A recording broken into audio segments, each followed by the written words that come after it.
Hello, AOS fans. Hello, everybody! It's the Agents of Sigmar. Here we are tonight, and welcome to our podcast listeners. When we're recording this, it is Tuesday, the 3rd of May. Is it the 3rd of May today? Tuesday, 3rd of May. Is it the 2nd of May? Our... 3rd of May. So we're recording this podcast is hopefully our first official live podcast. So welcome if you're listening to us for the first time on a podcast. Hello and welcome. Pete's waving, but of course you can't see him. Hello. We did record episode 1 2 weeks ago, but the sound was awful, so that is available on SoundCloud should you want it. Otherwise, this is the first official bi-weekly or every 2 week podcast on Agents of Sigmar, where we will talk about all sorts of rubbish, really. That's not really a great advert, is it? But we will talk about games, gaming, what we've been up to, what we'd like to be up to, and all that, what's coming soon, all that kind of stuff. So, and we will try and bring our usual rambling and meandering and super not very competitive tilt on all of that. Yeah. So we hopefully the audio this week will be good. Mr. Morph has joined us in the chat. Welcome, Mr. Morph. As Robin said, we are recording this live on Tuesday night. So anybody who does want to come along, we're on Twitch at Twitch/agents_of_Sigmar. If you want to check us out there on Tuesday nights, do follow us on Facebook and all that good stuff as well, so you can see when we are going to be next live. Absolutely, so, yes, we do try and advertise, although we often forget. Yeah, very often forget. So you're best to just every other Tuesday just tune in and find out if we've done something. Yeah. So we've got an agenda again, haven't we, Robin? We have. This is like two live chats in a row done an agenda. So probably maybe you've got one more, and then I won't do it anymore. This is it after this. The novelty would have worn off. Which is something I might touch on later on when we're talking. But yeah, so items up first, Peter. What is? I've called it news from the gaming table. News from the gaming which is table. kind of about what you and I have been up to. And the first thing we did, or last week we met and we played another game of Nethermaze, Warhammer Underworld's Nethermaze. Well, our third game, to be fair. Our third game. Well, yes, I said another. I said another game. Yeah. Oh, okay. Fair enough. You must listen, Peter, please. Very sorry. Yes. Yeah. So our third game, and it was the straight out of the box Nethermaze Rivals match, and it was good. Weaversberg has just joined us. Hello, Weaversberg. Says, here I was thinking you all quit doing the show. No, we decided to come back because we're gluttons for punishment. We're back. We're bad. Every other week, Weaversberg. Yeah. Every other week we'll be back and talking about all sorts of irreverent rubbish. There will be some Underworlds, but we're going to try and keep the podcasts focused on general gaming rather than Underworlds. Although Underworlds is pretty hot at the moment again, so insert the image here of a little bit. The meme of Underworld is so hot right now with Will Ferrell in from with Zoolander or whatever it was. So yeah, it is one of the things we are talking about at the minute. But as you said, our agenda currently is news from the gaming table. So what we've been playing, like you say, we played Shadespawn versus Skaven. We actually played that match, which no spoilers, but it was a fairly close match again. It was quite interesting. It was very close, and I think we're both still learning how the warbands work. Yeah. But it was, it was good fun. It's good fun. I mean, I like the Shadeborn. I think you like the elves. I love the stagger capability of the elves. I didn't mean elves. Skaven. Skaven. You like the Skaven. I love the stagger capability of the Skaven. That really adds something, and I like that along with the dual supports on the gloom hexes. Yeah, it means there's a lot more sort of dice rolling shenanigans going on, which is quite interesting, I think. And I love the fact that the Shadeborn they've got a specific sort of function which is all about being in gloom hexes. That's their thing, and they've got things that sort of put them on gloom hexes even if they're not actually on them. So it gives them like a portable gloom hex, which I like. But also with the Exiled Dead, I love the fact that they've got their own sort of mechanic as well. All the warbands feel a little different. Yeah, they seem to be. They seem to have quite a lot of really thought about how they fit together. And I think, I can't remember if we speculated this on camera or not, I think that GW's recruitment of people specifically for Underworlds is filtering through now. So about 18 months ago, maybe, they advertised for new designers for Warcry and Underworlds. And I wonder whether they interviewed and employed somebody who's had experience of building these types of games before, because it seems just a lot more, rather than previously, it felt a lot like, well, we've got these cool models, let's make some rules that go with them, and some of them hitting and some of them missing. Yeah. It felt like all three of them feel like they've got a nice synergy across the board, and that somebody's really thought about how Rivals format works rather than just, oh, well, we'll just say it's those cards and see what happens. Yeah. It really feels like they've kind of got some support in for Dave Reynolds. Dave Reynolds? Dave... He's not Reynolds, is he? That's Josh. I can't remember his name. But Dave yeah. Sanders. Dave Sanders. Dave Sanders. Yes.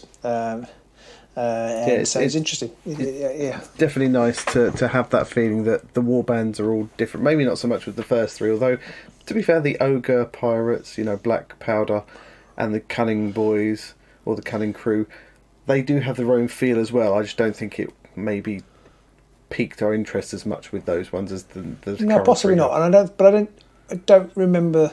Maybe it's just because we weren't interested, but I don't remember the cards working so nicely with their possibly theme. Possibly not. But we might come back onto Underworlds a bit later on when we do GW news. Yep. But meanwhile, we've also been doing. What else did we do last week when we met Pete? We did a voiceover for Marvel Crisis Protocol, and the voiceover stuff seems to be getting quite a lot of positive feedback on YouTube. Quite a few people saying I like the voiceovers. You did one on your own, didn't you, for Aeronautica? I did an Aeronautica for the Necron versus Orcs one, which, yeah, it makes the game easier to edit, easier to record as well. It just increases the amount of time because we have to come back afterwards and re-record the voiceover later on. But I don't know if that's necessarily a bad thing, because it takes more time out during the initial playtime and allows us to just sort of concentrate on playing the game a bit more. So, yeah, I mean, at the minute, people seem happy with it, and for non-Underworlds games, I think it's probably the way forwards. Yes, Underworlds, we did do one. I intended to come back, but actually, I think we're so used to narrating what we're doing. There wasn't really anything for us to add to the original audio. Yeah. And then we also were doing some stuff to get the podcast ready, which is very exciting. So the intro that you would have heard at the start of this, we recorded, and the outro, which you're going to hear at the end of this, obviously, because you're going to listen all the way to the end. We did. I'd love to hear people's feedback on those, because we did them. They didn't take very much time, but I actually really enjoyed recording them, despite the fact they're just a little intro and a little outro thing. I actually really found that quite fun to do. Okay, so we're just going to record loads of intros and outros. That's all we can do from now. Other game-wise, I bought, but as usual, have yet to read, I bought the Marvel role-playing game playtest rulebook. Cool. Which I would recommend to anybody who's got a vague interest in the game, because it's really quite cheap. I think I picked it up for £8.50. Now, obviously, it's not the full rulebook. That's out next year. But you get this little kind of... It's like a paperback pamphlet. It's not as big as this, but it's not as big as this in dimension. But it's sort of this kind of book. It's a little bit thicker than this. It's probably across. I don't know why. Of course, if you're on a podcast, you can't see what I'm doing. I'm not used to doing that. But it's sort of slightly bigger than, not as big as A4, but bigger than A5, somewhere between the two. Little paperback rulebook, and and you can give feedback to the design team for the final thing. I don't know when the cut-off date for final entries is, but it's less than £10. I think it was £8.50, and I just bought it from a bookshop. So. I'm looking forward to reading that. I did start to read it, but I didn't get beyond what is a role playing game. This is normally about as far as I get on most role playing game books. I still haven't worked out what one is. And I have been role playing with some patrons, Pete. I don't know, you've been busy. You're busy on a Friday night normally, but every other Friday we meet meet up with a couple of patrons and play Necromunda based RPG. Cool. Which is pretty cool. And so he's using a system called White Hack, which is like really old school role playing. But it's cool. Fun. So we're in the Underhive and basically getting our arse kicked all the time. So are you like one gang? All of you like into one? We are just not really. We're kind of like the people of the Underhive in a little town, I guess, where the gangs might go to pick up supplies or something. I don't quite know how it all hangs together under there. But no, we're not a gang as such. My character is a kind of surgeon come barber type. Just stitches bits of people back together and that's for cool. the best. So it's pretty good. It's good fun. What videos did we release this week, Pete? So can you remember? No, Pop quiz. I really can't. No, we released the Aeronautica game, the Orcs versus Necron game. I think that was on Sunday. I might have released that one. So that went out, and a few people enjoyed that one. So I hope people were enjoying watching that, and the new voiceover format and stuff, and getting to see. I won't give away the results of who won or who lost, but it was a fun game to see 3 planes take on 7 planes. Yeah, it was interesting, and you tried out some of the new rules, and perhaps found them a little bit wanting. But you watch the video to see what happened there. Yeah. And of course, we also released, and it's actually gone down really well, and it's gotten some lovely feedback. We released a little guide to all the different Underworld formats, or most of the Underworld formats. That's got a lot of views and a lot of thumbs up, so I was quite pleased with that one. Yes, and we released that because we saw a lot of people were going onto the Facebook groups and things and saying, "I've just come back to Underworlds," or "I'm new to Underworlds," and it was quite heartening to see quite a few people saying, I used to play Underworlds, I dropped out, I'm kind of interested in getting back in there with Nethermaze." So it's quite interesting to see that. I've seen a lot of people doing that. I suppose, do you think that's pandemic related? People are now feeling safer going out and about playing. Could be. Across the globe. I think it's our battle report. Is it because Nethermaze? I think it probably is. Because Nethermaze is a pretty cool product, I think. Somebody took issue with this when I mentioned it on Facebook, but I think it's probably the best, one of the best, if not the best, starter set for Underworld so far. In terms of balance and interest and accessibility. I was listening to Path to Glory today. They reckon that it's got the best and one of the easiest set of warbands to pick up, with some of the most difficult models to assemble. Yeah, that's true. I know you found the Skaven, and somebody else commented how difficult the Skaven was. I didn't build those. You built those. But that's an interesting one. But I think it does seem very accessible, and the rules seem accessible too, which is good. Yeah. So that was nice to get that. So we haven't got much left. So we haven't got long left. So what's coming up? We've got what are we recording this week, Robin?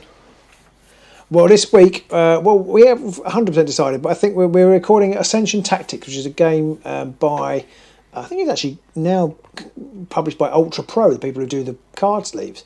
But the Ascension deck builder game has been going for many, many seasons now. And it's not like a deck builder like Underworld as a deck builder, where you have all your pool of cards and you choose what you play with when you turn up. You basically deck build on the fly. So we've played a couple of... you have a shared deck, don't you, basically? And you have a shared pool, and you can bid for cards. Well, not bid for cards, but on your turn you can pay for cards that are in the pool. Yeah. And the pool keeps replenishing. So we've enjoyed that. So we're looking forward to recording an actual full proper playthrough of that. So we're doing that, and then I think we're going to try and play the Lord of the Rings living card game. Although we wonder whether we might play another game of Underworlds because we can't actually meet the following week because you're doing something, which is that's wrong. I'm out. My Thursday's blocked out in my diary every week. Nothing else goes in there. You got to blame. I'm on holiday. You have to blame my work. So my work has called me to London. That is shocking. Shocking. But you're not working. What time are you working to? That's what I want to know. Well, I'll be working till about. I'll be working till about 5, but then there's a company thing after that, so I've got to go along and okay. press the flesh, rub shoulders, and all that kind of stuff. Okay. Well, if you just do enough pressing the flesh here, that's all I'm going to say. And what have you been painting this week, Pete? I've done very little painting. I finished off the Skaven before our game last week. I've done pretty much nothing since then, unfortunately. I'm ploughing ahead with Marvel Crisis Protocol. I'm actually well ahead now because we played the game that went live recently as well. But has it gone live? No, it hasn't gone live yet, has it? The Nick Fury game. So I uploaded the Nick Fury and Elektra Daredevil game today. So hopefully it'll be going out later this week. Okay, so we've played a game with Nick Fury and Daredevil, which was fun. So that hasn't gone out yet, but we kind of took a step away from our narrative game, where I'm going to introduce Well, I won't tell you what I'm going to introduce, but that character was painted quite a long time ago. But I painted 2 more now. I've painted Sam, Captain America Sam, and War Machine. We may have to just forego our one character edition because I painted Cyclops. They're all here! And just here you go. Here's 5 new ones. We couldn't be bothered to stick to one at a time because there's just too many shiny things. I don't mind keeping going. I've also got Storm, which I'd like to finish at some point, but yeah, we'll have to see how that goes. Storm. It's a bit windy. Yeah, absolutely. So the community shout-out time, which is an idea I've stolen totally from Path to Glory. So thanks to Aman and his crew for that. They do it very well, and they do it every week and remember. And I've remembered this week because I've got it written down. You remembered last week too. To be fair. Well, that is true. I did. I shouted out to John last week, didn't I? Yep. This week, there's a couple of events I just wanted to shout out. They're Underworlds events, so this is we are still Underworlds is probably our most popular facet of what we do. So we are talking about it. There's one of our patrons. I think he might be a former patron now, but still a friend of the show. Yep. Matt Set the Tempo has kind of stepped away from Underworlds, but he's the TO at the Alberta Masters, which he did put on the Patreon Discord to see if we wanted to go, but it's a bit far. A little bit. Yeah, so that's on the 28th and 29th of May. I think they've got running a skirmish on the 28th of May and a clash on the 29th of May over in Canada, which is just a huge place. I don't know how you find it. But that's I think it's in Alberta, as it's the Alberta Masters. It could be. I've been clues. And then closer to home, in the sense that it's in your home, Straight Out of Shadespire is returning. Before that, so that's returning on the 14th of May. So Valentin is going to be running another set. I think it's Highlander style. So everybody each one can only be in once, but it's championship, isn't it? So a chance to flex your strategic muscles on that one. Flex your muscles. Why we don't really play? Yeah, pretty much. We have no strategic muscles. None whatsoever. No. So we've got up next. Is our GW news, but I was just going to go back quickly to go because we've got a couple of comments from Mr. Moore in the chat. Okay. He says the tiny epic. Pete's monitoring chat. I am monitoring chat. Sorry, Pete's. Yeah, because our new setup, because the setup was my fault. The sound went wrong, so I'm got a kind of cut down chat version, and I can't cut down the setup, and I can't see the chat. So but, I am still recording. I'm still recording at this point, so that's good. Oh yeah, did I hit record? I think I did. We're probably all right. So Mr. Morph said that Tiny Epic Vikings has just launched on Kickstarter and looks great. It's an auto back for him. And have we played any of the Tiny Epic games? I don't think I've even heard of any of the Tiny Epic games till someone was mentioning it in the Discord the other day. I have Tiny Epic Tactics, which I have played. And I did think maybe I played it with Pete, but then I think I got it in the middle of lockdown, and I haven't played it with Pete. It's quite good fun. I played it with my son. I didn't love it though, I have to say. I know lots of people really rate the Tiny Epic games. I didn't love it, but maybe we didn't play it enough. It was that kind of still in that early stage, I don't really know what I'm doing kind of phase. So you get into that phase of I think I know what I'm doing now, I'm going to cock up everything because I'm overthinking it and I still don't quite understand it. Yeah. But I'm not sure that's one of the best ones though, because there's a lot of them now. But I haven't looked. I've seen the adverts for the Vikings, but I've not actually looked in depth because I'm trying to, but generally failing to buy less games and especially back less Kickstarters. I'm doing fantastically these days on not buying as much, frankly.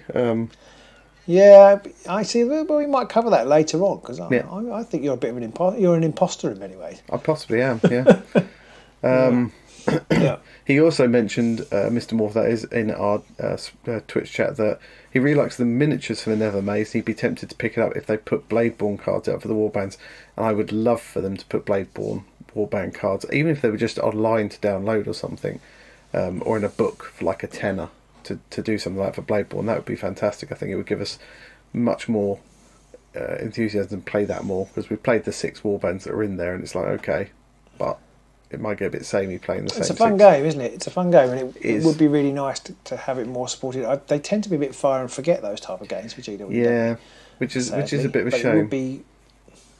It would be great because they could definitely either of them. There's enough models in both to make it work. Yeah, and they could have some cool effects as well. He says he can't bring himself to play Underworlds again, but Bladeborn is so good. Bladeborn is a very nice, fast, quick to play, even quicker than Underworlds to play. But I have to say, Underworlds now, I think we've said it before, but I think Nethermaze has definitely pulled us back in to an extent. Yeah, I think the Rivals format and the combination of that and them getting it right rather than it being an afterthought is what's made it good for us. And I actually, having been a bit on the fence about it, I like the fact that they've kind of taken a step back from the objectives and that they're now gloom hexes, because that adds something, especially with the Shadeborn dodging it out of them, but that adds something with the double supports, but it also kind of stops the pretense that you're going for objectives, which nobody has been since season 1, really. Well, that's a slight exaggeration, but and I quite like that change. I fear and I suspect that when they move out of the old goo setting, they won't exist anymore, and they'll become something else. I don't know what. That's going to be that's my main concern with the game, is that especially now they're moving into this 6 monthly rotation of core boxes, that they're going to. I mean, Illusions was one casualty already. Illusions hasn't been around more than about 6 months. The Illusion upgrades, that style of card, and the chances are that's already gone, because when we looked through, there don't seem to be any. When we looked through all the Harrowdeep stuff, there were no Illusion card upgrade types, which is a shame because we really liked it. And that's the only thing I do worry about now, is that they're just going to keep churning through different setups too fast to really get any chance to get the hang of it all. Like Primacy came and went.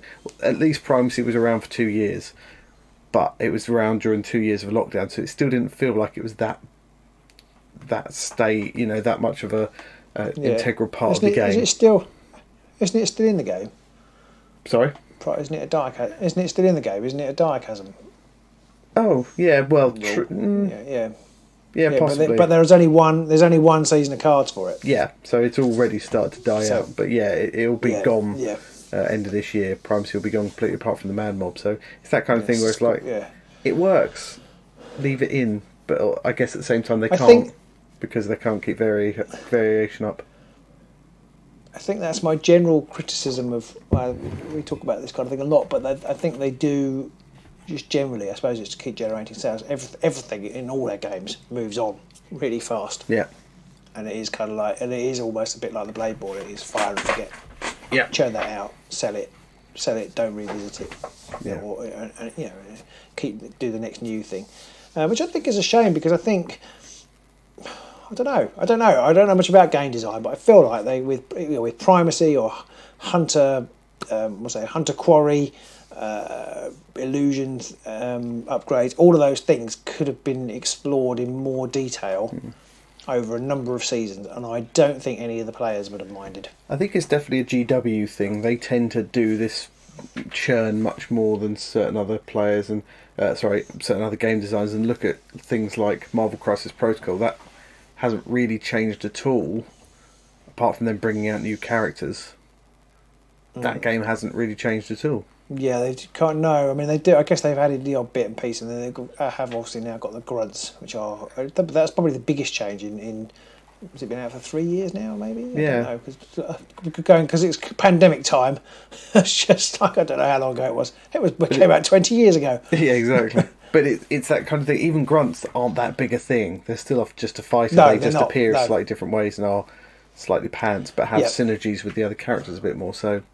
It's kind of like, it's a GW thing, I think. But talking about GW things, I guess our next segment is GW News. Yes, GW News, yes, absolutely. So, we've already mentioned it a lot. Nethermaze has arrived.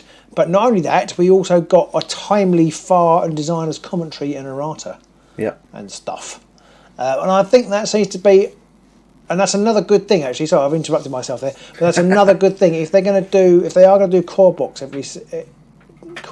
every 6 months, which I know we're not overly keen on, at least they do seem to hit the new core box equals new FAQ thing. So we got all the new stuff arrived with Harrowdeep, and then there's a whole load of new FAQ and file list for Nethermaze. And if they keep that up, then we know where we are. We know that at the end of a 6 month block we're going to get, and I think that's all anybody really wanted. I don't think anybody be clamouring to say it should be every 3 months. there might be people who would like it to be every 3 months, but I think if you know when you're going to get one, you know where you are, rather than you might just suddenly get one on random Tuesday. Yeah, it just suddenly appear for no sort of mention about it at all, and suddenly boom, there it is. I did like the fact this about must have 3 days before a tournament, or something. Not that we're bitter. I did like the fact that I think this one, the Exile Dead, has like the fastest errated character card so far in the game, because somebody realised technically you can use their ability to basically make infinite actions.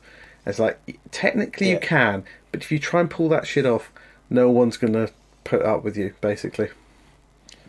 Yeah, there's been some other shenanigans with this new change that dead fighters can count to score objectives. Or if it just says fighter and not surviving fighters, it's any fighter, and dead ones count. So things like loaded with plunder can now be scored, even if the person with the objectives on it, the 3 upgrades on, is dead, which to me is bonkers. But there's been lots of people moaning like it means you can't score. I can't think of one, but is Sigma's Bulwark maybe? I can't remember, but maybe you can score it. I can't remember, but if there was a card where everybody had to be adjacent to one another, as soon as one of your people were dead, you wouldn't be able to score it because there'd be no way they could be adjacent to them. True. But to be honest, if you tried to say that in a tournament, I think you'd probably be laughed out, or at least I'd stop playing with you. So was that a change? Was that a change in the base rules around that? Because I missed that completely. No, they just changed. It was in the errata, so they changed the errata to basically say, I think the designer's commentary is a surviving fight. Our fight, if I can't remember, basically, if it doesn't refer to surviving fighters, if it refers to fighters rather than surviving fighters, does it include your dead ones? And the answer is yes. So it'll make some cards impossible to score, and some cards really easy to score, potentially. But I think we all know. It comes back to rules as written versus rules as intended, doesn't it? But I mean, I think it's a fairly small thing, but it's just one of those. It's a very bizarre decision. I can only assume that something is going to interact with it going forward. Yeah, maybe, or it's that semi-typical thing of GW just making a ruling on something, and then like there was the Amis and Rastus ruling they did once before, and then they realised their ruling was nonsense, and they had to go back and change it again shortly later because they hadn't thought of the impact. That was being on guard, wasn't it? Yeah. It was being on guard. Yeah. And of course, Crushers have taken a nerf as well. But people probably don't know too much about that. Yeah, I didn't really take that in. But I think it used to be they got a wire counter if they made an attack action. Yeah. And now they have to make charge actions, which is it's quite a restriction actually, or quite a difference. I think they were too good with it being an attack action, especially with the amount of push tech that can knock around. But they do have quite a few cards to play into their WAR token sort of mechanics. Yeah, they do. I think they'll survive. I think they'll do okay still. Although they do all now give up 2 glory when they die rather than just 1. They are now. They're all large, aren't they? All large. So other non-underworlds news, what have they got? Well, I was going to say that I think is really good before you go on. You know, we were kind of complaining a little bit that the rivals deck that was in White Dwarf. Yeah. We were complaining. Well, if you might not know that existed, or you might turn up. They have now codified that in the rival rules set. So they've got all the decks that are available. There's a little list of the cards. Which I think is brilliant, and I think that's the best solution that they could have done if they wanted to print that sort of stuff in White Dwarf. Have they said where you get the cards from, though? Or have they just given you a list of card names? Well, I think it does. I think the list does say HD and what the card number is. Okay. I think. I haven't checked, but I think it does. I think it does. So it's still not perfect because I don't like the fact that it's across 2 sets, etc. But it's really good that they have at least done that. It shows that they've at least thought about that. Yeah. The only other thing I was going to say about them is it's quite funny how now we don't really play the championship format. These documents barely impinge on my thought processes. I was looking at them and going, well, so what? Which was vaguely interesting. Other things, I guess the biggest thing probably is Ash Wastes. The release for Necromunda. I mean, it's biggest in some quarters. Again, I think I just looked at it and just thought it's just too much for me. I mean, it was a meaty price. Yeah, it was quite a bit. Waste to your wallet. And there's a lot of plastic in it as well. Yeah, well, I don't mind getting a lot of plastic, but I think for £180 retail is a lot. And I have heard, I haven't got any direct experience of this, so it is a little bit hearsay, but I have heard that you don't even really get a full rule set for what's in the box. And you certainly don't get much to help you with the other warbands. There's no generic vehicles or anything like that in there. No. I mean, I have to say, I don't want to talk about it a lot because I don't know much about it. I think if it had been a bit more of a dark future / what's that really famous film called? Mad Max style racing around the desert in cars, vehicles, I think I would have been much more on board. But I can understand why they've kind of gone for their own GW sort of tilt on it with the vehicles, the monster things, the things that look like fleas, giant flea things. Yeah. But for me, I just thought I don't really. That's not something I want to play. I think you Necromunda maybe not, but I feel like you buy into the aesthetic, and I guess that's not an aesthetic I like. So therefore, it certainly made it much easier for me to say, well, I don't want to play that. Yeah, and I think it's one of those things where if they'd have released it and gone, here's a bunch of rules and vehicles for the other gangs now, people might be a bit more interested in it. But right now, it's a case of you either have to play the Ash Waste Nomads or you've got to play Orlok, and that's like it. That's all you've got. Yeah. I mean, if they released like a vehicle for every gang, which they will, that would have been awesome. I guess eventually they will. Yeah. I guess ultimately they will, but they could have hit. In the old days, they'd probably would have hit out. I mean, probably tell me that I'm wrong, but I think you'd have very quickly got 3 or 4 vehicles out, one for each gang, and you could have gone off and played them, and they'd have worked basically the same. Or they'd have been generic vehicles. They'd been like a speeder or a buggy or things like that. Yeah, that's true. Yeah, buggy. Yeah. But GW don't do generic anymore these days. Everything's highly. No, and I understand why. Except in the case of like their cars and stuff, they can make the models unique and better than everything else that's available out there. And I don't think, and perhaps I'm wrong. I'm a multi-billion pound business, but I don't think they would have lost much business by people just going out and using Matchbox cars to play the game or whatever, because ultimately people would buy the stuff because it's so good. Yeah, true. Some of their tactics make me feel like they haven't got any faith in their own products. If you know what I mean, it's kind of like we're quite worried that our product's inferior, so we're going to make sure that you can only use our product to actually play our game. But there, I do get it, but I feel like players, like I know they have to because of where they are in the marketplace, but people like Mantic or the Frostgrave rule set, it's much more interesting to be able to use models from all comers and then pick the one you like, and generally people pick the best and most aesthetically pleasing. Generally, I know there is a price consideration as well, but yep. Did you see the new Demon? What did you think of the new Demon? I didn't see the new Demon. Where was that? Chaos Demon. You've not seen it? There was a leak. There was a whole leak because there were some Spudcam photos all over the internet of the new Chaos Codex. I don't follow it on 40k, and then there was a new. It is on the community website. There's a new Demon Prince type thing but for me it's pretty generic. I mean, it looks pretty ace, but it's just a big guy with wings and he's got a big weapon and teeth.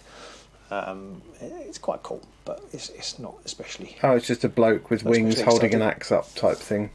Yeah, exactly. Yeah. It's very bloodthirsty. So it's a Demon Prince, isn't it? I think. Yeah, it's a Demon Prince. Yeah, it looks pretty average. Pretty blah. Yeah.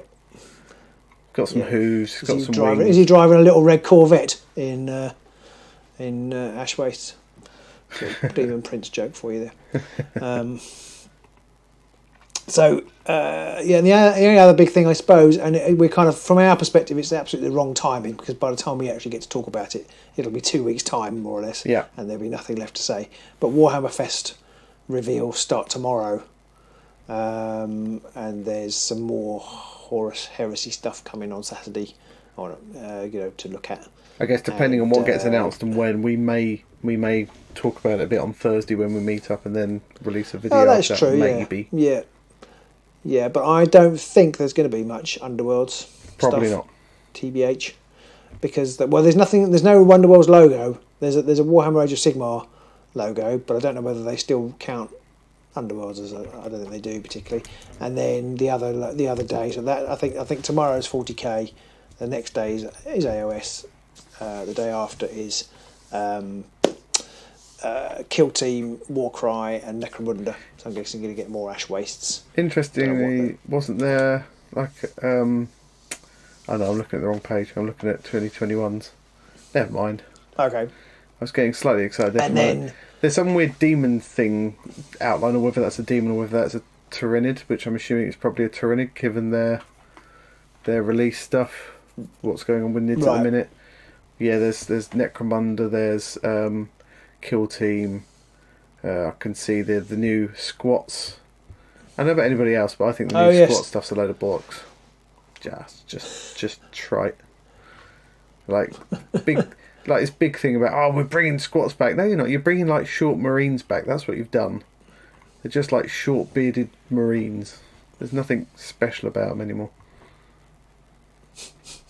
I haven't followed it. I'm so out of 40k. I mean, I quite like the trailer was good, and I quite like the models, but I'm so far out of 40k that none of the words meant anything to me. I mean, I recognise the words. No, I don't recognise any of them either. Not in that order. I think they have completely reinvented the squats, and I don't think it's going to be any of the old. There's all the old squattiness is going to be gone. It's just completely. At least that successfully dissuaded me from being remotely interested in it, so I haven't got to worry about that. Well, that's good. Squats are painful anyway. Yeah. Do too many of those. It's bad for your thighs. But GW do have a competition for you can win all the stuff. I think all you have to have done is sign up for their newsletter, and you basically be entered with every other person who ever reads a Warhammer Community webpage to win everything that they announce, which is quite a cool prize. If I wanted any of it, but I probably don't. But it's quite a cool prize. Okay, so we're running a little behind by amazing schedule, but it was very finger in the area anyway. So our main discussion of this evening, Pete, which I think was your idea, so I'm just going to sit here and listen to you while you talk for half an hour. Not really. I was hoping we'd have more people online to give us their point of view on things as well, but we haven't got very many people on listening to us live at the minute, so we'll just make it up as we go along. Because we didn't advertise. We didn't advertise what we were going to talk about. That is true. But we were going to talk about why we hobbied. Yeah. Do you mean historically, or did you mean why we do it now, or both? I think a bit of both, and not just us, as in we, as in you and I, but also in general why people hobby. Try and explore those aspects of it. Okay, I've approached it from a very personal perspective. I'm sure that will probably resonate as well. Which I guess is well. Probably people will hopefully identify with, and I'm not just some sort of freak any more than I used to be considered such a thing. Well, you've actually done some prep. You've written notes on this one. Do you want to go first then on why you hobby? No, I want to see you think on your feet. Well, I've learned to do it in my job quite a bit now, so I could probably bullshit my way through 30 minutes. Think. I actually almost felt like this was an existential question. The first thing that my notes say, and I almost feel like it's because it's so much part of what I do now, and what I am, and what I was, and it was like everything growing up. I kind of feel like it's so embedded in me. It is almost part of my existence. So it's really hard to not hard to say, but it's because I hobby, therefore I am almost. I suppose, but I think I just going back to why I got into hobbying in the first place. The D&D books just called to me. Do you know what I mean? They were full of these bizarre. There was Lord of the Rings title, and I'd read those books, but there was all these charts with numbers, and I was a math science bod, like a lot of gamers are, and that still really appeals to me, even though now I can't actually process it. but I loved that dice modifiers and funny shaped dice appeal. There's just something. I suppose it's just inherently. Oh, now you just say it was inherently geeky, but that just appealed to me. And I'm fascinated by game mechanics and the way games work and the way they hang together. But I actually have come to realise, probably a lot by doing the channel and things. Well, I'm actually not all that good at games, or not the hard mechanical games. I'm much better at quizzes and things that require recall or a bit of improvisation. I'm much better at that kind of thing than I am about hard mechanical games. Okay. You speak now. Oh, I speak now. Sorry, I have the talking stick. Yeah, it's your turn. I mean, so one aspect of hobbying, I guess, is the playing of it, but also you get a lot of enjoyment from the painting side of it now as well, don't you? I do. Yeah, I do. Was that you speaking? Just putting the ball back in my court. I am. Yeah, I'm very good at this. See how I work. I do. That's the second part of my notes. Which is that although I was drawn into the kind of mechanics of it, if you like, I think also it tapped into this kind of creative side, which I didn't particularly realise I had as a child. As a teenager, I was very dismissive of the arts, like a lot of science people are, and I didn't get on particularly well in English. I'm a terrible drawer. My drawings are awful. My handwriting is crap. My ability to draw is very poor. But there was a great, obviously with role playing, there's the whole kind of acting side of it, which I didn't really act, but there's the whole telling stories and drawing maps and building worlds, and all that's very creative, and I think that actually was what also appealed. And then the painting of it, I was awful as a teenager, but I think that's to do with experience or lack of the materials that were available to me, which when I very first started, there were only enamel paints. The acrylic paints weren't available. My first attempts at painting were awful, but now I love it, the painting side of it, and I could almost stop gaming and just carry on painting. I think.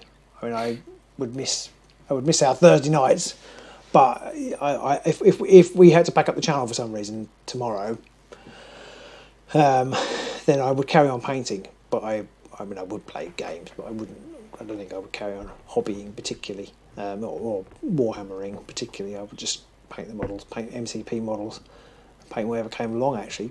But I love the community around painting. Yeah, Sorry, there's definitely. No, I was just going to keep going. That's fine. I mean, yeah, the community is great around painting as well. The channels, the support, the discussions, all that kind of stuff.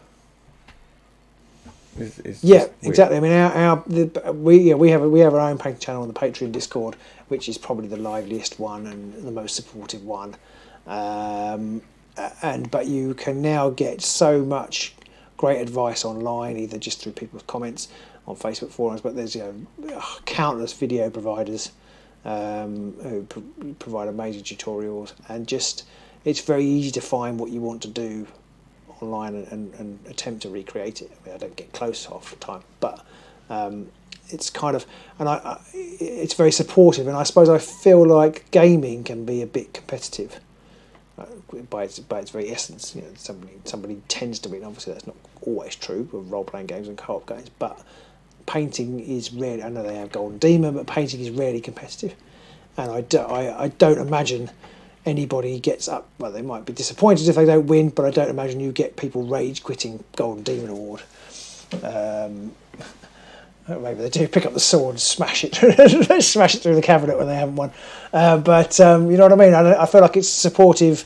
Like, I don't know if you watch the Bake Off. Do you ever watch the Great British Bake Off? No, I'm definitely not a Bake Off fan.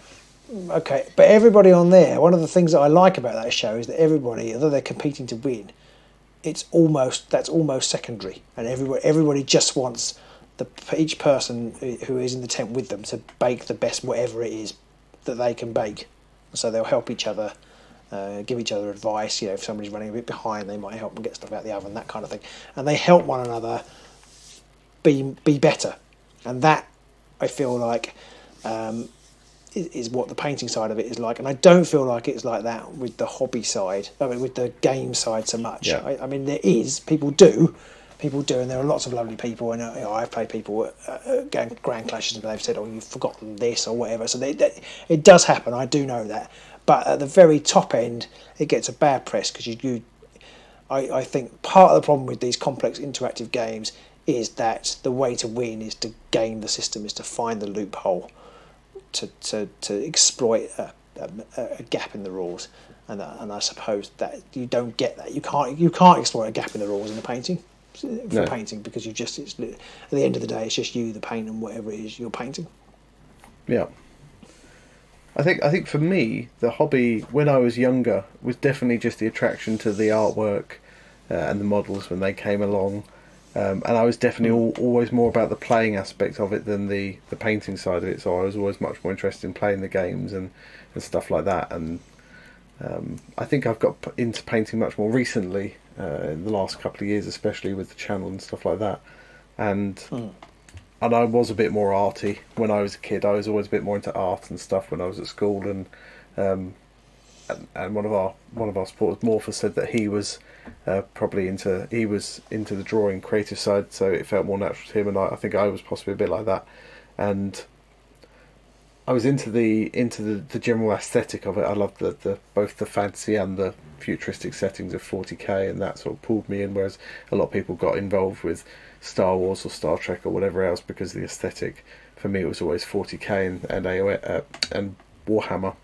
The aesthetics there were what pulled me in, and I sort of fell out of the game as I got older and had kids and lost time. And I'm sure most of us who are older gamers have gone through that stretch of drought where there has been no gaming in their life. Bloody kids. And then when I think I got back into it when we started the channel, to be honest, and it's nearly all been fed by the channel. And it was interesting that you said that if the channel stopped tomorrow, you would still be painting. You'd still paint stuff. I think if the channel stopped tomorrow for me, I wouldn't paint anymore, because I think I paint only whilst I enjoy it. I'm always looking at the clock when I'm painting. I'm always thinking, oh, this is taking ages. I want to find a quick way to do it. I want to find a simple way to do it. I want to do this. I invariably end up dipping into it more than I intend to and spending longer on things than I meant to originally and stuff like that. But I always start with the point of view of I want to try and get these done quickly so we can get them on the table for our games. And if we weren't recording those games, I'd probably have zero impetus to paint at all, because it'd be something that I could do, right, but I have just so many other things that I could do instead that I would probably prioritise over something. Yeah. I mean, I say I carry on painting, of course, without the drive to do it.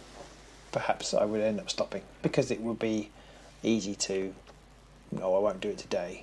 I won't do it today, and then suddenly you haven't done it for a week, and then you haven't done it for 2 weeks, and then the stuff's in the way and getting dusty, so you pack it away, and then you stop. But I feel like that I try and paint now, and I have done for over a year. I haven't done it every day, but I try and paint for 30 minutes a day, and that 30 minutes is really good. I really like the time. Not every day. Sometimes the painting doesn't go very well, and it wasn't very mindful. But I really feel much better when I've just sat down and painted. It's interesting. I don't like it at the weekend when my wife's around, buzzing around, tidying up, and I just want to sit and paint, because I feel bad that I'm doing it. But then I feel grumpy because that I haven't done it. Yeah. But I really feel much better. I normally do it after I've done the school run, in the afternoons. So I've brought the kids home. They've got food, so they're happy, and there's a little bit of quiet time before they start getting fractious again. I can just do half an hour, 45 minutes, if I'm lucky, and paint. So today I was painting some Riders of Rohan. Having gone back to that, having finished a couple of MCP ones, I went back to my Riders of Rohan, and it was just really nice to do. I think, like you say there, that the painting can quite often, depending on how seriously you take it, but as long as you try and take it at a fairly calm sort of level, it can be a very mindful thing to do, and it can help you just block out some of the stresses that are going on. It can be quite a relaxing thing to do, even if you're just doing basic stuff like base coating models or undercoating models or dry brushing things and stuff like that. It can be a very and in fact sometimes that's the most relaxing bit when you're doing that. Today I was just sprinkling sand on some bases with some PVA glue. Yeah. So it wasn't very challenging at all, but it was just part of the process of getting from grey plastic to eventually a model that's half decent. It's kind of like the nerd equivalent of like our dads might have pottered in the shed. My dad. Oh, it absolutely is. My dad would have been in the shed for hours every day. I don't know what the hell he did. He never produced anything from the shed. On the rare occasion, if you asked him for a table, he'd suddenly knock one up. But generally, he'd be out there for hours, just sifting through drawers with screws and nuts and bolts and doing, I don't know, God knows what. But just out in the shed, tinkering around. And that's basically that, isn't it, at the end of the day? It absolutely is, and it feels a bit more because I've got a few solo games. You know, I've been trying to play the Lord of the Rings LCG, but that I feel really bad doing that. I always feel really guilty doing that, and I find that really hard to get a solo game to the table because that just felt like a total waste of time. But at least I'm nominally doing something productive and artistic when painting. I do like pottering in my garden. I do try and do stuff, mainly pull up weeds, but. I don't have a shed as such. I have a studio though, which is quite nice. Which is not bad. And I think the other aspect of the gaming, obviously we've covered painting, the other aspect of the game is playing the game. When I was younger, never probably, like a lot of people, I probably never played with the proper rules. I remember when I was younger, me and my cousins and my friend we'd write our own versions of role-playing games and stuff like that, which were probably terrible. If I could see them now, they'd be absolutely atrocious. But, you know, they were our creations at the time. And then getting into actual tabletop gaming and stuff like that, it became a lot more about playing the games. And back then, when we were younger, it was probably about playing to win, but also trying to get that aesthetic of all the models on the table and all the terrain. But, of course, when you're a kid, you could never really make the table and the terrain and the models look like they did in the magazines. So it always felt a little bit close but no cigar type sort of territory for me. Yeah, I know what you mean. I don't think I noticed that too much when I first started because I started a little bit after you. Sorry, not after, before you. And so things like heavy metal, they were a thing, but they weren't so much a thing. So you didn't have this constant, oh my God, my miniatures look awful. So I didn't have the comparison in the same way. I was just really thrilled to get my Lord of the Rings miniatures down on a table that I had built, which I had built with my dad as well. So there was that too. But I do feel like, in many ways, although this is like the golden age, like you could say, of tabletop games. There's so many different small companies making loads of great stuff, and obviously Games Workshop making great models, and companies of all sizes. And you can basically, if you want to play whatever rules you fancy playing now, you can probably find it now. But everything has been, you have to pay for it.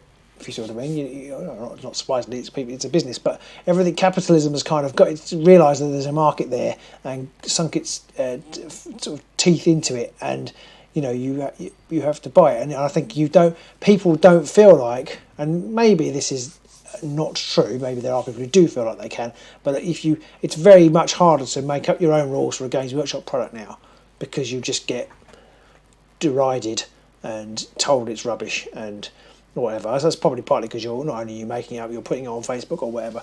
But I do feel like in some ways the golden age was when you could just sit down with your mates and just invent the rules because you didn't know what they were or because they didn't exist. And that's effectively what Rick Priestley and all the other guys, Jervis Johnson, were doing. Yeah. I mean, effectively, they just made up the rules. We just want to do this, so let's make up the rules for that. And they would have done that over and over again, and eventually that would become the rules for your orc hero that you loved, whatever he was called. Yeah. In 40k, and I mean, you can see it in the baseline 40k stuff. They basically said, right, we want space Romans. How are we going to do space Romans? Or we want space vampires. How are we going to do space vampires? You know what would be really cool? Space Genghis Khan. Let's do him. And they basically did that, and that's now become like codified as law, and you can't deviate from that stuff at the moment. But they were basically just taking any old not popular, but any old cultural stuff that they could find and just taking it, putting it in a blender and chucking stuff out. Yeah. Which was great, and it's how stuff gets invented. But now it's much harder to do, I think. It does feel like it is a lot harder to do. And I think that these days, for me, playing isn't about the competitive side really anymore. For me, it's just about having fun. So when we're playing games, whether we're recording or whatever, I don't care, for the most part, within reason, I don't care who wins and who loses, so long as we have a fun game. Obviously, if one of us wins and one loses, and it's a massively sort of like unbalanced slaughter, that can be a bit dull. But generally, as long as it's an average sort of game and we both get our kicks in, then that's all I'm after these days. I agree with that, except I do like to win. And that's my fault. But I totally agree with what you're saying. And a close game is. I'd much rather. I think on balance, I would much rather, even though I do like to win, I would much rather lose narrowly than win heavily. Yeah, if that makes sense. When we play, because they're much more exciting. Those games where it comes down to like the last couple of dice rolls or the flip of the card.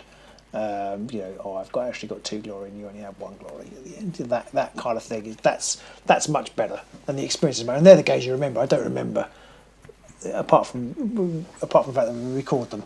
But I don't really remember the games where we've absolutely one of us has smashed the other one.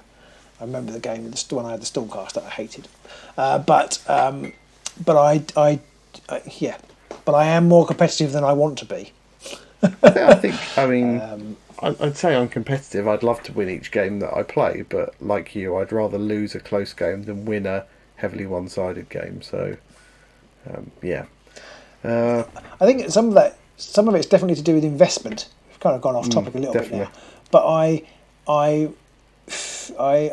worry less about losing rivals games because I've made very little upfront investment in my time and effort, which we've talked about before. But that definitely. If I lose a rivals game, I can not blame the cards, but I was stuck with those cards, and that's what I had to do. You didn't pick those cards. When we play championship, when we used to play that, it was much more frustrating when the deck you'd spent your time doing, and because that comes down to a use of time again, which is so precious. I spent a couple of hours building this deck, and it's shite. So I might as well have just sat with my bum out of the window and farted into the street. I might as well have done that because it was all of use. I guess the police would have come round, but it would have been as much use to do that as it was to make this deck. Yeah, there is definitely that aspect of investment up front. The less investment I have to put into a game, there's a level. So there's like Keyforge, when we tried to play that, there was zero investment in the game. You literally just bought a deck, shuffled it and started playing. That's true, yeah. And I didn't enjoy that. I didn't enjoy that at all because it really felt like there was zero control over it. And that's maybe because we just didn't really understand the game as well. But I'm definitely in a place now where, like when I was 12, when you're a kid, you spent all day theory crafting lists of what you could have if you had all the pocket money in the world. What army would you build and how would it look on the table and all that stuff, and then you would sit there and leaf through White Dwarf and realise it's going to take me about 3 years to save up enough money to try and build that thing that I want. And then still saving. But now it's like, I'm not buying all that because I ain't got the time to put it together. I'm never going to play with it. I won't paint it.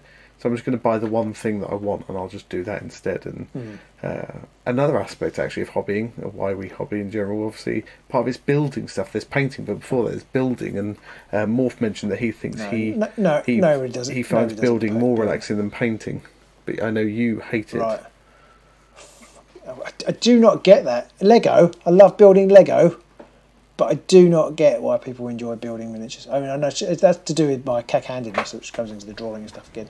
But it just drives me insane. I find it really stressful. I do find a lot of GW's models these days, because they're all the more sort of monopose type, they do almost go together quite often like Lego, and I don't mind that, and I find that quite. I don't find it. But they don't, because Lego doesn't have cracks down the middle where they, or bits. And I know this is my own fault, and I obviously I often joke about the fact that I don't bother clearing up mould lines and stuff, but you end up with bits of plastic where they shouldn't be sometimes, and especially if you slip. It just, I don't know, it just infuriates me. It infuriates me. I just don't like building the models. If I never had to build a model again, I would be happy.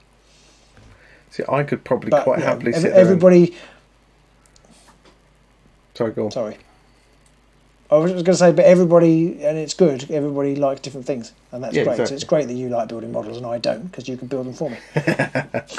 I could almost happily just sit there and put models together and not worry about painting them ever. If we didn't have the channel, that would probably be where I'd end up with mountains of grey plastic of stuff that I used to go, oh, that's an awesome model, I'm going to buy that, I'm going to put it together, I'm never going to play with it or anything like that. And then just continuing in that cycle, which is kind of what I did when I was a kid to an extent. I never really painted very much when I was a kid. Yeah, I had a lot of bare metal. I had a lot of bare metal or primed metal. Yeah. But I now kind of feel like painting it is justification enough, if you sort of mean. But I still buy too much. There's another issue I have, which you don't have actually. We're talking about. There's another aspect of the hobby, which is buying shit. Yeah, that is true. And you are much better at not buying stuff. I'm very good at kidding myself into thinking I'll have time to play it, or I want to play it, or the kids will play it, and you're much better at not doing that. Yeah. Because I get very excited by stuff. I get very excited by new stuff, and I'm really interested in. Yeah, I'm interested in Lord of the Rings. I've been buying. I haven't bought loads of stuff, but I bought this Lord of the Rings card game. I could barely get it to the table, but I bought it, having already gone through the experience of thinking the Marvel Champion game looked great and enjoying that, but never bringing it to the table and buying a few more, because these they keep coming, these releases. So you buy the stuff because you don't want to lose out. You don't want to, and then suddenly you realise you haven't actually used any of it, so you've got to stop. That is. A bad thing for me that you don't seem to have a problem with. Yeah, I think I realised that the only time I'm going to ever get to play these things is when I come over to your house, and that's helped me. I don't kid myself that I'm ever going to play any of the solo card game type things, but then I've never really had the interest in playing any of the solo card game type things. If I was going to do something on my own at home, then I'd play something probably on the computer, or I'd something like that. So see, I don't really now. I'm so bad at computer games. I'm so disconnected from computer games. I would never do that. To be honest, I probably wouldn't do that either. If I'm honest with myself, I probably wouldn't even do that. I'd just watch shit on telly. Right. I think with the solo games is because I like doing the crossword and stuff. So which is one thing, because they are kind of puzzly. But I don't want to play them on my own. But I don't have anybody to play them with except on a Thursday night. So it's either play them on my own or not play them at all. But I like the cooperative aspect of those games, and that doesn't stress out my competitive need, because we're working together, which I like, which is why I like working, doing a quiz team or something like that, or role playing. Yeah. And I guess another aspect to the game, when you can play the game, and for us, it's definitely more about the enjoyment of playing the game. I guess another aspect of it for a lot of other people is the competitive side of it and playing the games competitively. And in Underworlds, that's a bit more expected because it is like a competitive tabletop. Like, it's meant to be competitive and played in a tournament format. It's been designed to be a bit more like that. But even things like 40k, AOS, pretty much if you make something where it's two people effectively playing against each other, people will make competitive versions of it. Yeah, I mean, when you look at 40k, you have to think it doesn't seem like a competitive setting. You know what I mean? I mean, obviously there are battles, but it feels like the designers, they want it to be narrative, a narrative game. They want you just to have fun, and they want you to buy all the lovely models and use those. But it doesn't seem that like most people actually want to play it that way, and it's all very built. Everything is geared towards being the most competitive, getting the best builds and all that kind of stuff, which is interesting. It's interesting. I don't know. I would love to know what sort of discussions go on inside headquarters at Games Workshop. And obviously they do the meta watch stuff, where they do look at what's competitive. But I wonder when they design new stuff, how much of it they think about the competitive side, how much they think about the narrative side. The narrative side is always when they do these new releases, they normally have little story bits, don't they, where they do these kind of setting transformation type things. Yeah. But then is that just all about selling books? I don't know. I suspect it's partially that, and I do wonder if when they're doing the Meta Watch, if it's more just a case of them like setting up a little sandbox test environment type thing where they've just released all these rules and models, and then they've just gone, this is what happened.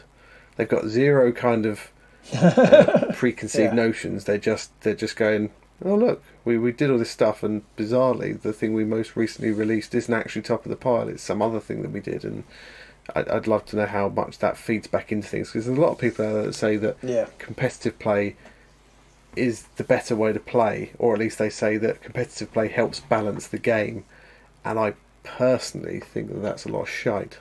Because it's only competitive players that come up with that look for the weaknesses and the broken things. Neither of us would ever, the minute an army book came out, would go, what's the most broken combination that I can come up with? Yeah. People love to find those broken combinations. It's a bit like when new Underworld stuff come out, people look for where the rules interactions fall down. Yeah. But okay, you've put the cart a little bit before the horse, because I was going to move on to our listener question, which, as per usual, is supplied by Mr. Andrew Marlowe. Thank you, Mr. Marlowe. Other listeners can ask questions, but we have lots from Mr. Marlowe, and this is question number 13. Do you think that Underworld is best played as a tournament-style game or casual? And I'm also going to tie this question in because I know what you're going to say, and you've kind of given away what you're going to say. We have a segment on the podcast called Unpopular Opinion. So most weeks we will try and find an unpopular opinion. I think I mentioned this in the aborted podcast. I'm going to bring back an old favourite one week, but. So I'm going to tie this into the unpopular opinion. So Pete, do you think that Underworld is best played as a tournament-style game or casual? Well, I mean, it's probably no surprise that I think it's best played casually, because I play it casually, and I only play the things the best way they can be played. And I'm right. I think it's better played casually, only because of an unpopular opinion I may have. But I just feel like games are more fun when they're not competitive, because when they're competitive, that can lead to very sore feelings, either when you lose legitimately, even when you lose against somebody who's just better than you, that can still make you feel bad. And I think anything where you're doing that's a hobby, that's a game, that's for fun, that ends up making you feel bad, you're wasting your life with that. That just seems like you might as well just go sit in a corner and punch yourself in the crotch for all of the good it does you. Right. Okay. I see what you're saying. So you're sort of saying, why get worked up about it if because only one person can win? So if you end up likely ending up in pain, because you haven't won, is that? Yeah, I guess I've always been a what's the point kind of guy.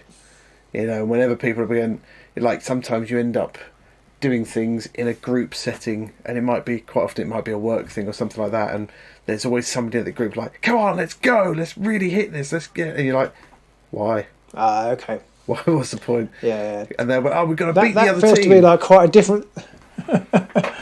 That to me feels like quite a different thing to playing Underworld competitively. But I do see where you're coming from. Then from there, it's like, yes, I have played football with people like that. It's like, no, mate, it's just not worth getting that worked up about it. Yeah, especially with things like Sunday league football or five-a-side things at work and things like that, and somebody's screaming, come on! You're like, dude, this isn't the Premiership.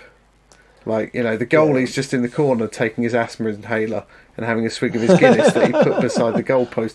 No one gives that much of a shit about this. Yeah. I can see that.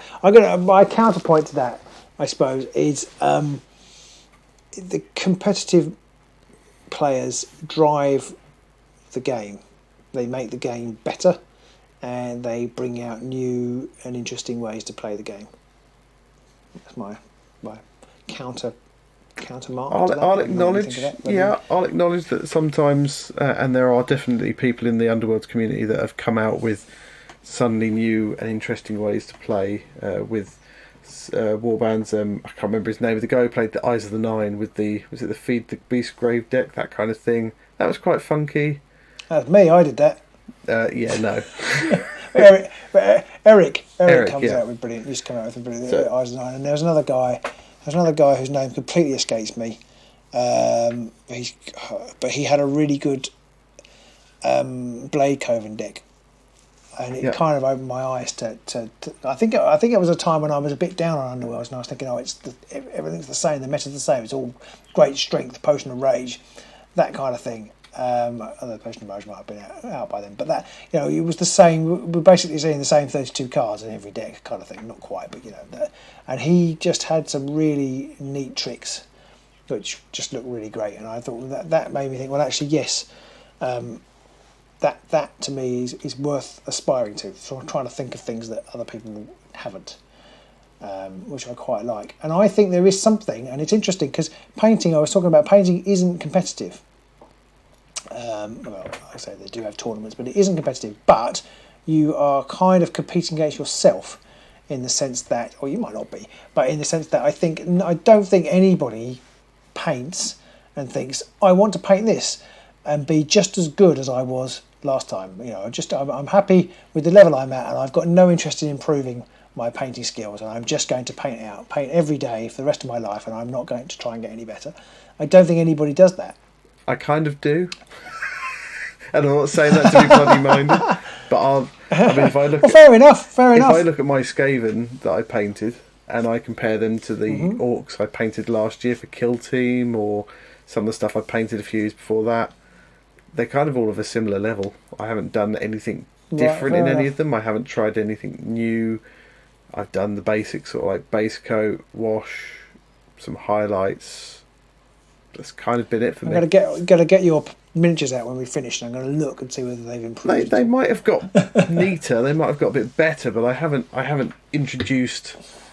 Like I've not gone to that stage where I've gone, right, I'm going to put like a million highlights and edge highlights on this model. No, but that's partly to do with the time constraint, isn't it? But but you have, for example, any technique which saves you time but still looks good, you do. Yes. So you can argue it's better in the sense that you've got quicker, but with the same output. Yeah, I've probably shaved time off of achieving the same kind of net result. Because you underpaint now, for example. Yeah, that's true. Used to do. Yeah, I do underpaint them. So all I was going to say is that I think there's something good about pushing yourself to be better at a game. So there's one thing to just to turn up and play, which is great, but there's nothing wrong with trying to improve, trying to understand why you lost that game, how you can improve on what you did. So it's okay to be competitive in that sense, I think. Yes. And Morph mentioned the thing that some people literally are only competitive because they just want to beat other people, and I think that is like one of the biggest wastes of life. If that's the only reason you're playing a game competitively, so you can just beat other people and be the best at this made up game, then you need to reevaluate your life choices. I think if you enjoy it and you also happen to be good at it, that's fine. But if your main reason for playing it is, I just want to be number one and I want to thrash everybody, I don't care, I'm not here to make friends, I'm just here to collect the trophy, it's a bit sad. The piece of glass. But then and that gets into even more extreme, because there's one thing I think, if you're pushing yourself to win, and even if you're a bit like me and you push yourself to and you get upset when you don't, which I try not to do, but I'm my father's son, that's a totally different thing. I would never cheat. I'm not even necessarily cheating, but just I want to win so much. But that's taking competitive to a whole new level, isn't it? I want to win so much that I'm prepared to actually lie about a dice roll or stack my. And there have been issues where there was a guy, wasn't there, at Grand Clash, who stacked his deck to win. And in 40k, there's people who roll dice out of sight and then go, oh no, that was a 6. Yeah, that's fine. All that kind of stuff. And I completely and utterly don't see the point. No. In doing that. I don't even see the point to the point where when you're playing a game, and like we do it a lot, where we're sitting there go and I'll do my turn, then you'll do something. I'll be like, oh crap, I meant to play this card. You're like, oh yeah, cool, whatever, that's fine. But if you're going to be the kind of person that's going to go, sorry, no, I've started my turn, you can't do that now. You'd be like, oh really? You're going to really? Okay, fine, right, okay, right, yeah, right. You obviously want it more than I do.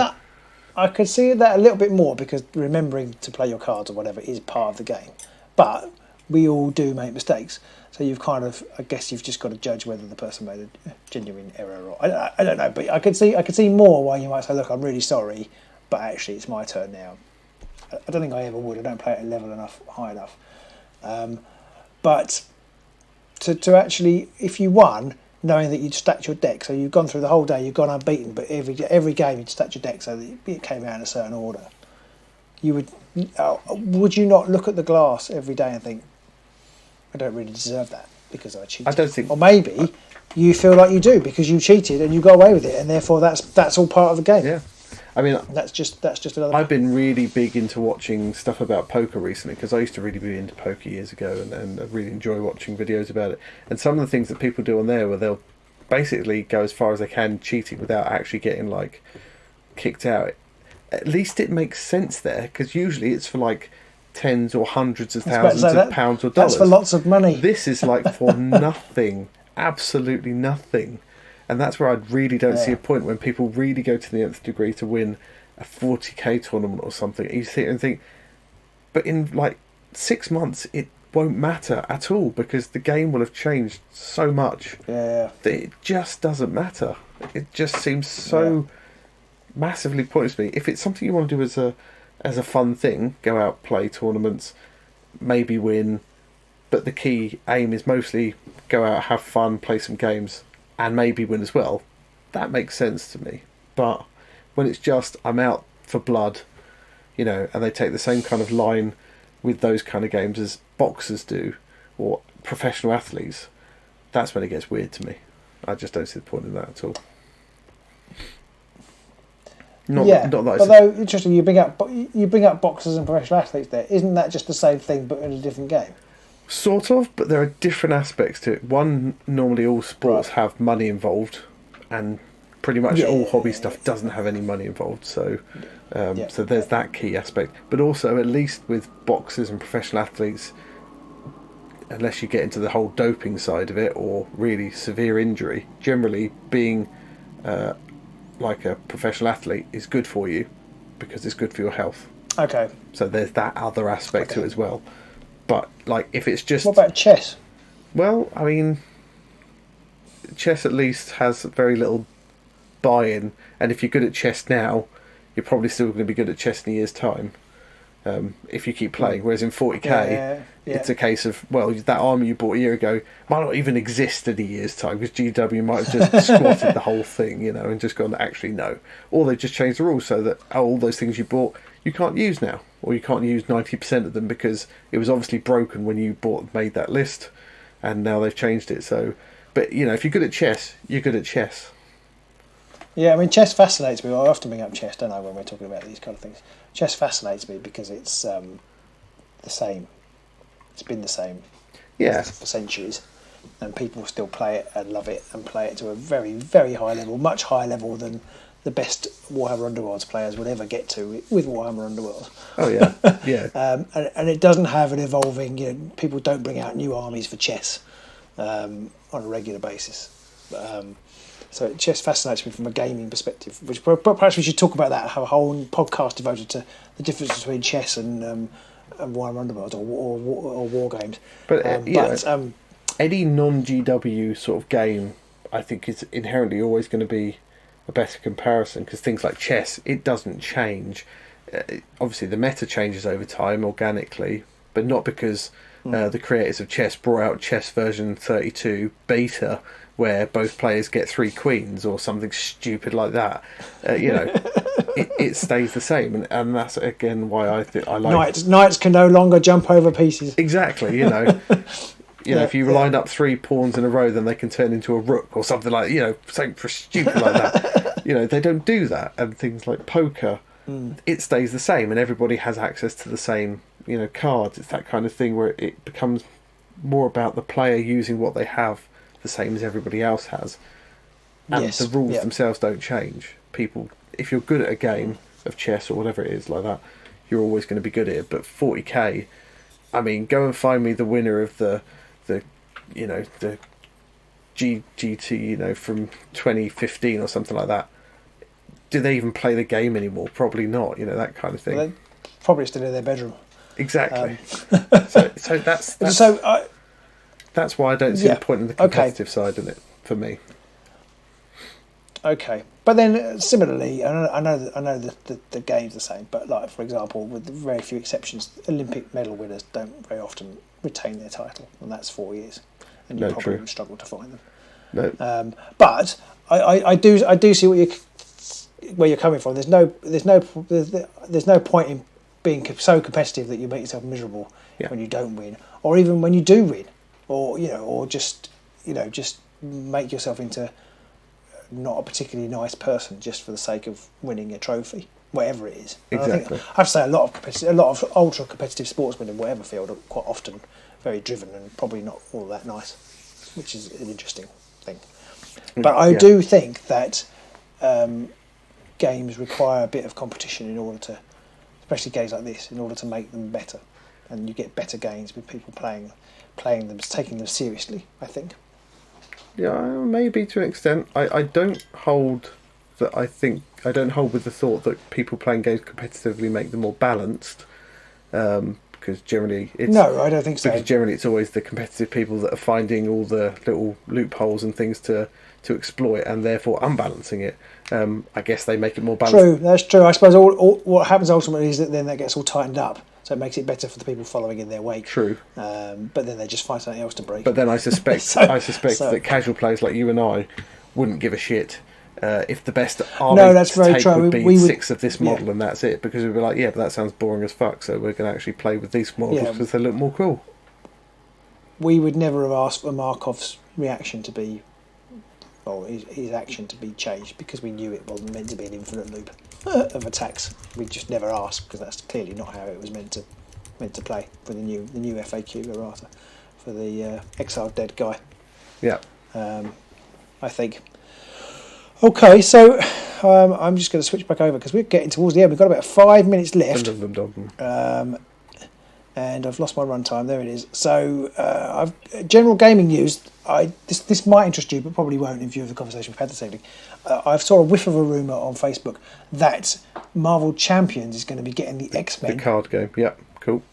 The card game. Yeah. There's an event at a forthcoming con. I can't remember which con it was, but you see these kind of like, it's a bit like those lists you see of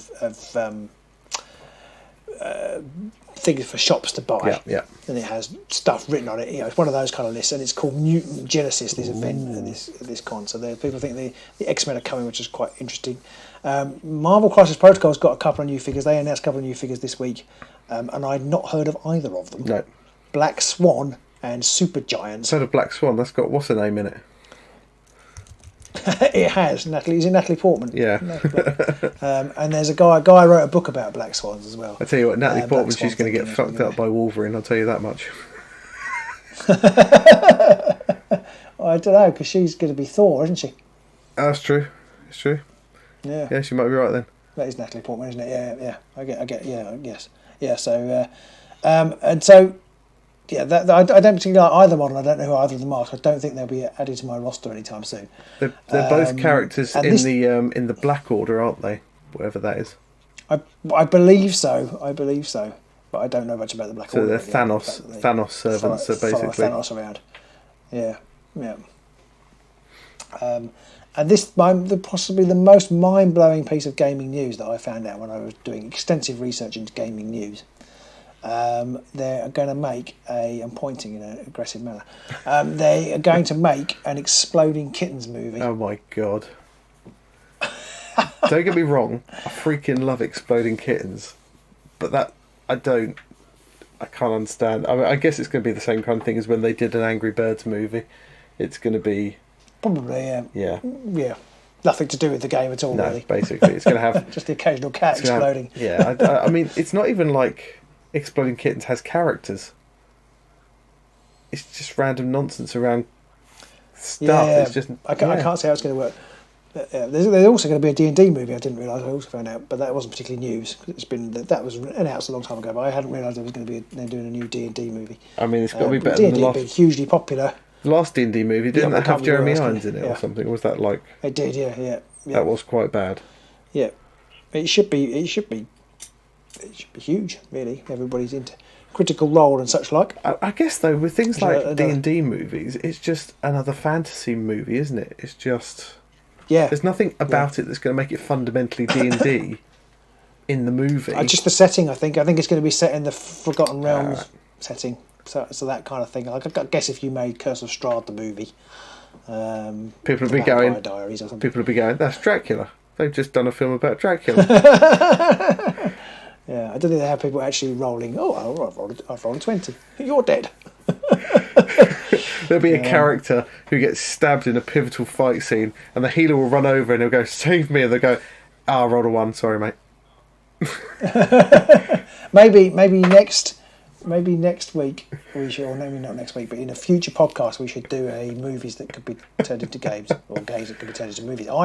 We could do either. I reckon Jumanji would be pretty good. It'd be like Predator if it were a game, and they fail their conceal roll. They'd be like, "I can fucking see him." There we go. He's dead. Job done. Sorry, you rolled a 1. fumbled and wore out of the tree and switched the camouflage off. I'm going to hang their skulls in a tree. Fantastic. Roll dexterity. 1. You fall to your death. Just them going through the jungle, they just find a dead predator. They'll be like, "What the fuck killed this? Whatever killed this, it's got to be fucking scary, I'll tell you." Fantastic. That seems like a really good place to finish. That we're going to have to. People at home listening to this, do let us know your best movie/game roleplay splicing of what could happen. Absolutely. I think I might have to go through my game cupboard and see what I could bring out, and we could do a movie pitch. Yeah, they do a bit like Princess Bride, where people could be playing a role-playing game, and it just keeps cutting to like the setting, like in Princess Bride, but then just have like the stupid dice rolls and stuff like that in there every now and then as well, or the really bad charisma rolls, where one of the characters tries to threaten somebody and it just plays out really badly or something. That'd be brilliant. I'd love that. And they could and gradually the characters could know that was happening. The characters who were in the game, so the person who knew, they become self-aware. Controlled by you, thinking, "Oh God, he's going to make another dice roll, and I want a tightrope." They could be across molten lava. They could be like all of them, like in a room, and the thief's just like, "I found a trap. I just need to disarm it." They're all just looking at each other like, "Oh shit, he can't roll above a 5." Brilliant. There we go. Yeah. That we just come up with a new film. Thank you very much. So that's a new movie pitch for us to take to Hollywood with us. Yeah. What will we call it? I have no idea. I don't know. Critical Role. Oh no. Oh damn! I don't know. Yeah. Dungeon. No. Okay. Oh, damn. But yes, that's our new brilliant movie idea. Yeah. Right. Well, thank you very much for listening, everybody. It is reaching 11 o'clock here. It's time for us to finish. If you have listened to it on the podcast, hopefully you've enjoyed it. Do comment wherever you can on that. I don't know where you can comment on podcasts, but or do come and find us on Facebook. All that stuff will be in the outro if you didn't already learn it in the intro, where you can find us, and there's stuff in the description as well.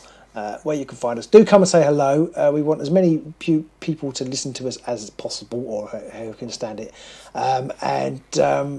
Thanks for listening, and thanks for watching. How many people have we got on tonight, Pete? Is it like 3? Yeah. Brilliant. Well, that's good. Thanks for all 3 of you for sticking around. Yes. And next time we'll advertise it a little bit better.